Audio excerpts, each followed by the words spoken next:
আসসালামু আলাইকুম গাইস, আমরা আসছি 10 মাইল, দিনাজপুর 10 মাইল। এই জায়গায় আসছি আমরা খাইতে কালাই রুটি এবং হাঁসের গোস্ত কিভাবে রান্না হয়। এই যে ধরো, আপনারা আটাটা কিভাবে মিক্সচার করেন এটা একটু বলেন। ঠান্ডা পানি আর এই তো এটাই ঠান্ডা পানি দিয়ে খামির, মানে কি কি থাকে এটার ভিতরে? এতে চাউল আর কালাই। কালাই, হ্যাঁ, ডালের নাম কালাই না? কেউ বলে মাছ কালাই, আমরা বলি ঠাকুরি কালাই। আচ্ছা আচ্ছা, এটা রাজশাহীর ভাষা। আচ্ছা, এখানে আপুরা আসে আটক চাল ঠাকুরি। এই জায়গায় আমার ভাইয়া আছে, আজকে অনেক আনন্দ করতেছি। এই জায়গায় ওনারা খাচ্ছেন, ডিস্টার্ব করবো এখন।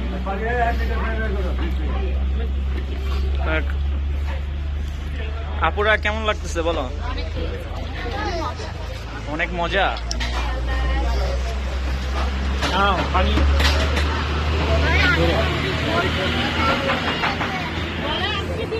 আয়াত বলো, তোমাকে কেমন লাগছে? কতটুকু ভালো? টেস্ট কেমন?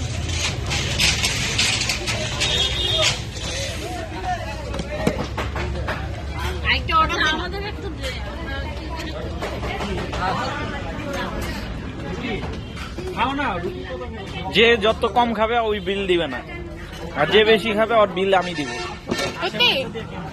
হ্যাঁ,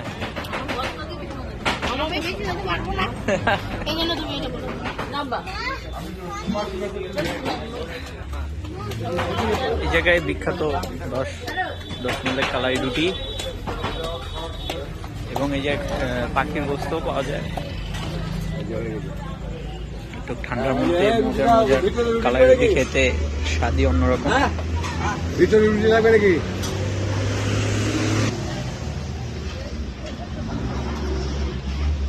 আজকে আপুদের সাথে মজা করতেছি, ইনশাল্লাহ দোয়া রাখবেন, নতুন বছর সবার ভালো যাক। হ্যাঁ নিচ্ছি আপু।